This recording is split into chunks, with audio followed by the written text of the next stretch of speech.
پچھلے ہفتے میں کیا پڑھا ہم لوگوں نے سیرت کے متعلق؟ جی،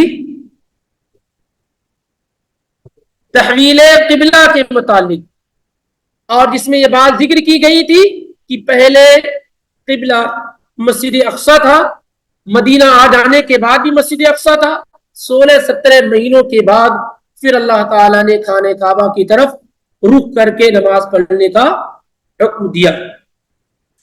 ساتھ ہی ساتھ آج ہمارا غزوہ بدر کے اندر داخل ہو رہے ہیں اور مختصر اس کا تعارف انشاءاللہ ہو جائے گا۔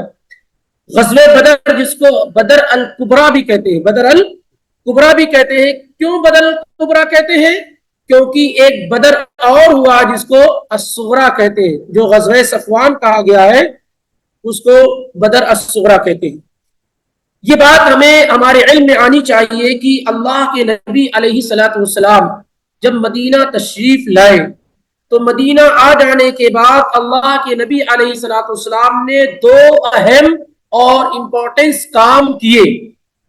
ان میں پہلا کام یہ تھا کہ مکہ سے شام کی طرف جو روٹ جا رہی تھی اور مکہ سے شام کی طرف جو لوگ جاتے تھے، جو کامرشل روٹ تھی، جو تجارت کی غرض سے لوگ مکہ سے شام کی طرف، سیریا کی طرف روانہ ہوتے تھے، اللہ کے نبی صلی اللہ علیہ وآلہ وسلم نے اس روٹ پر رہنے والے تمام قبیلوں کے ساتھ الائنس کر لیا، معاہدہ کر لیا، یہ کہ تم ہمارا ساتھ دو گے یا کم سے کم ہماری مخالفت نہیں کرو گے۔ یہ نبی علیہ الصلوۃ والسلام کی بڑی حکمت والی سیاست تھی کہ مکہ سے جو قافلہ تجارت کے لیے شام کے لیے روانہ ہو رہا ہے تو جتنے بھی مدینے کے قریب کے قبیلے تھے جو اس روٹ سے گزرنا ہو رہا تھا، ان تمام قبیلوں والوں سے آپ نے معاہدہ کر لی۔ یہ پہلا کام آپ صلی اللہ علیہ وسلم نے کیا۔ دوسرا کام آپ صلی اللہ علیہ وسلم نے مدینہ آنے کے بعد یہ کیا کہ کچھ ملٹری ایکشنز آپ صلی اللہ علیہ وسلم نے لیے، کچھ فوجی دستہ آپ صلی اللہ علیہ وسلم نے تیار کیا اور ان کو گاہے بگاہے حالات کو جاننے کے لیے، پرکھنے کے لیے آپ صلی اللہ علیہ وسلم کیا ہے بھیجتے رہے۔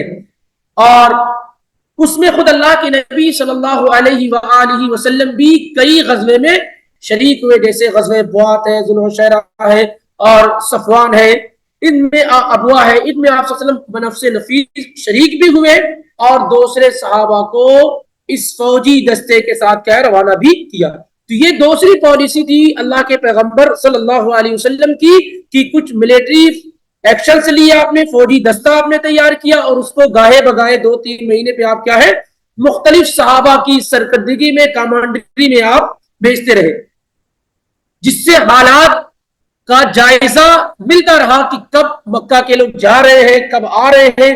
اسی کی ایک شکل یہ بنی تھی کہ جمادی الاول کے مہینے میں سن 2 ہجری میں اللہ کے نبی صلی اللہ علیہ وسلم کو یہ رپورٹ ملی، یہ خبر ملی کہ ابو سفیان تجارت کی غرض سے مکہ سے نکل کر کے شام جا رہے ہیں۔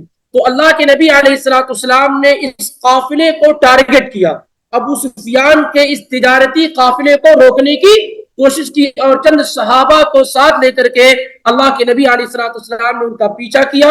اور ذوالحجیرہ جو جگہ ہے، جب وہاں آپ پہنچے تو آپ کو یہ خبر ملی کہ یہ قافلہ یہاں سے جا چکا ہے۔ کس مہینے میں؟ جمادی الاول کے مہینے میں یہ قافلہ جا چکا۔ کہاں جا چکا ہے؟ شام میں جا چکا۔ تقریباً 40 لوگ تھے اس قافلے کے اندر، کیا ہے تقریباً 40 لوگ تھے، 40 لوگ تھے، لیکن اللہ کے نبی علیہ السلام اس قافلے کے پیچھے لگے رہے، اب اس قافلے کے واپس آنے کا انتظار کر رہے تھے۔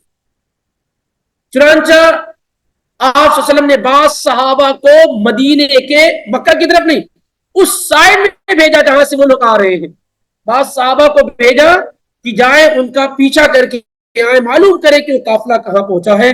چنانچہ وہ صحابہ گئے اور انہوں نے بتایا کہ اللہ کے پیغمبر یہ ابو سفیان 40 لوگوں کے ساتھ تقریباً، جیسا کہ امام ابن ہشام نے ذکر کیا ہے اور دیگر لوگوں نے، کہ 40 لوگوں کے ساتھ جس کا قائد اور لیڈر ابو سفیان رضی اللہ تعالیٰ عنہ، جو سب مسلمان نہیں ہوئے، انتہائی ساز و سامان کے ساتھ، انتہائی مال و دولت کے ساتھ تجارت کر کے شام سے واپس مکہ جا رہے ہیں.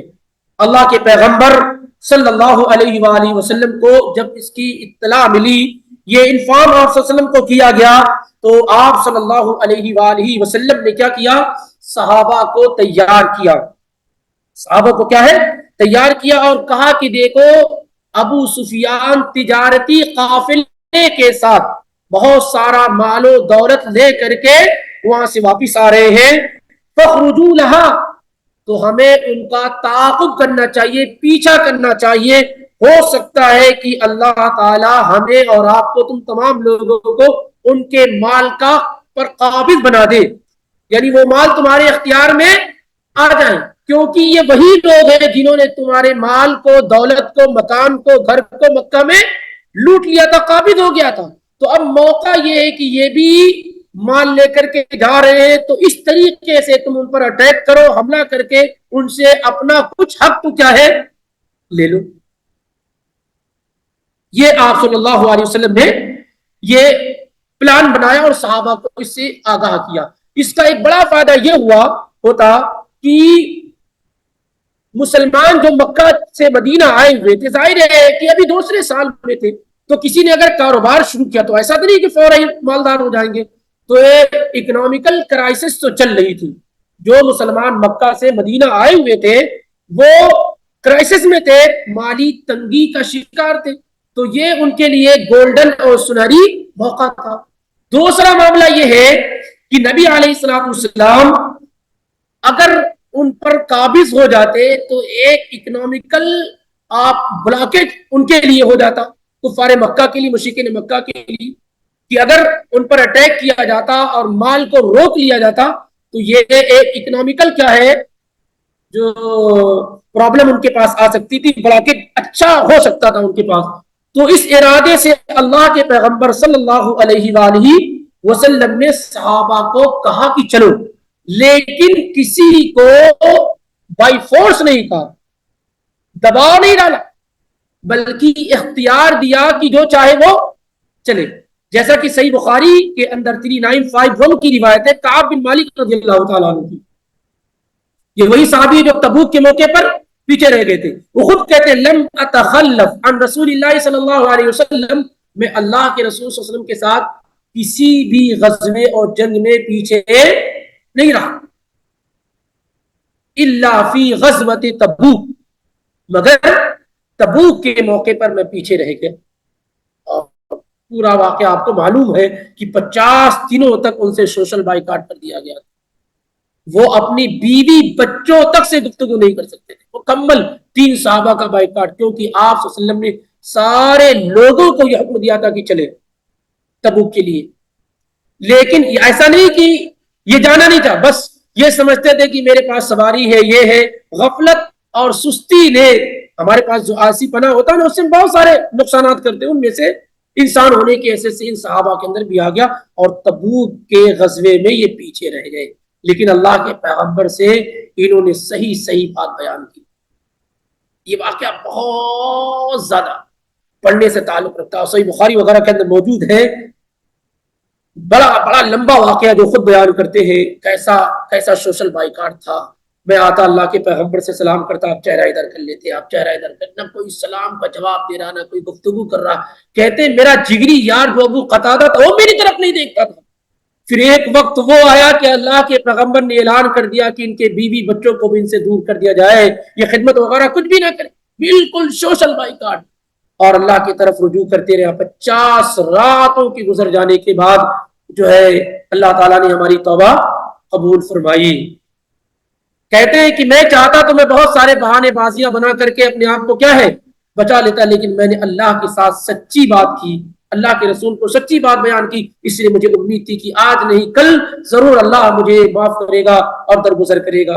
اور 50 راتوں کی گزر جانے کے بعد، 50 دن گزر جانے کے بعد پھر ان کا معافی نامہ ہوا. وعلی الثلاثة الذین خلفوا حتی اذا ضاقت، پڑھیے سورہ التوبہ کے اندر. سورہ توبہ اسی بنیاد پہ نام سورہ توبہ رکھا گیا. اسی صحابی رسول، 3 صحابی جو تھے، مرارہ بن نبی، ہلال بن امیہ اور کعب بن مالک. مکہ اگر یاد کر لے تو نام یاد رہے گا. مکہ، مرارہ من سے مرارہ بن نبی، اور کاف سے کعب بن مالک، اور ہاں سے ہلال بن امیہ 3 صحابہ تھے. جب ان کو خوشخبری سنائی گئی کعب بن مالک کو کہ آپ کی توبہ قبول ہو گئی اور آپ کے متعلق اللہ نے قرآن کی آیت نازل کی، ان کے پاس کچھ بھی نہیں تھا، جو چادر تھی وہی دے دی جس نے خوشخبری سنائی. کچھ بھی نہیں تھا، جو چادر اوڑھے ہوئے تھے وہی دے دیا. اتنا خوش ہوئے کہ اتنی خوشی تو زندگی میں کبھی ملی نہیں. وہ کہتے ہیں کہ میں نبی علیہ الصلوۃ والسلام کے ساتھ کسی غزوے میں پیچھے نہیں رہا سوائے تبوک کے غیر انی تخلفت عن غزوۃ بدر. اس کے علاوہ ایک اور غزوے میں پیچھے رہ گیا. کون سا غزوہ؟ غزوہ بدر میں. کیوں کہتے ہیں ولم یعاتب احد تخلف عنها، اور نبی علیہ الصلوۃ والسلام نے کسی کو کچھ بھی نہیں کہا جو غزوہ بدر میں شریک نہیں ہوئے تھے.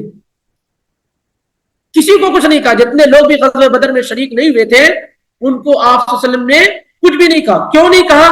انما خرج رسول اللہ صلی اللہ علیہ وسلم یرید عیر قریش حتی جمع اللہ بینہم وبین عدوہم علی غیر میعاد.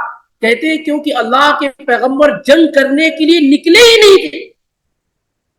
غزوہ بدر کوئی پلان شدہ جنگ نہیں تھی. آپ تو اس تجارتی قافلے کو ٹارگٹ کرنے کے لیے نکلے تھے. تجارتی قافلے کو ٹارگٹ کرنے کے لیے نکلے تھے. لیکن ابو سفیان انتہائی سوجھ بوجھ والا اور سمجھدار انسان تھا رضی اللہ عنہ. کمانڈر اور ان چیف تھے وہ تو وہ بھی بڑے ہوشیار تھے. وہ ان کو بھنک لگ گئی کہ اللہ کے پیغمبر میری جاسوسی کر رہے ہیں. تو انہوں نے ہر ایک سے پوچھنا شروع کر دیا کوئی آیا تھا کیا، اس طریقے سے یہاں تک کہ انہیں بھی خبر مل گئی. تو انہوں نے زمزم کو بھیج دیا مکہ. انہوں نے ابو سفیان نے زمزم بن عمرو کو تیزی کے ساتھ پیسے دے کر کے اجرت پر کے مکہ بھیج دیا اور کہا جاؤ مکہ میں ہماری رپورٹ پیش کرو اور بتاؤ کہ ہم انتہائی مشکل حالات میں ہیں اور محمد رسول اللہ صلی اللہ علیہ وسلم ہمیں ٹارگٹ کر رہے ہیں. یہ زمزم بن عمرو تیزی کے ساتھ مکہ پہنچا اور اس نے جا کر کے وہاں اناؤنس کیا اور کہا کہ جاؤ ابو سفیان کی مدد کرو. وہاں ابو جہل نے سارے لوگوں کو اکٹھا اور جمع کیا اور 1000 سے زیادہ فوج تیار کر کے سارے بڑے بڑے صنادید قریش اکٹھا ہو گئے.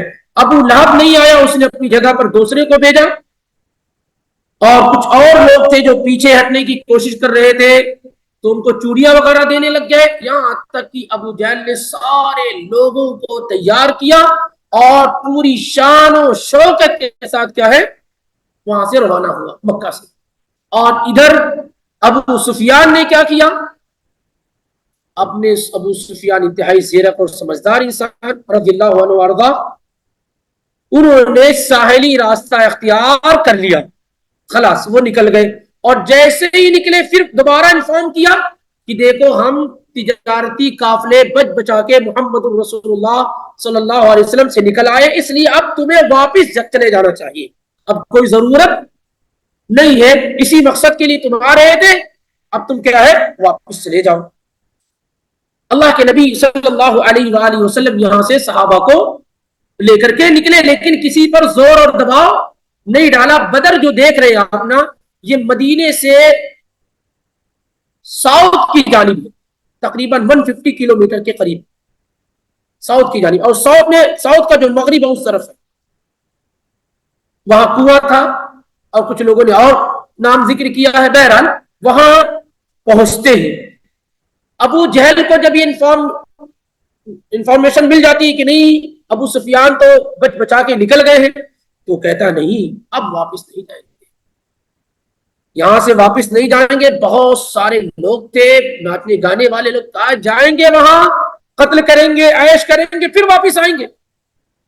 بہت سارے لوگوں نے کہا کہ واپس چلو، نبی صلی اللہ علیہ وسلم کے خاندان والوں نے بھی کہا کہ واپس ہو سکو تو چلو، لیکن اکثر لوگ کیا ہے اس پر رضامند نہ ہوئے اور تقریباً 1000 کے قریب تھے جو وہاں سے کیا ہے نکل کر کے آئے.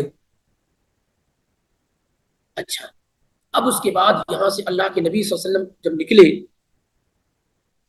تو نبی علیہ الصلوۃ والسلام کے پاس اولاً چیزیں اور سامان بہت تھوڑے تھے اور صحابہ کرام کے پاس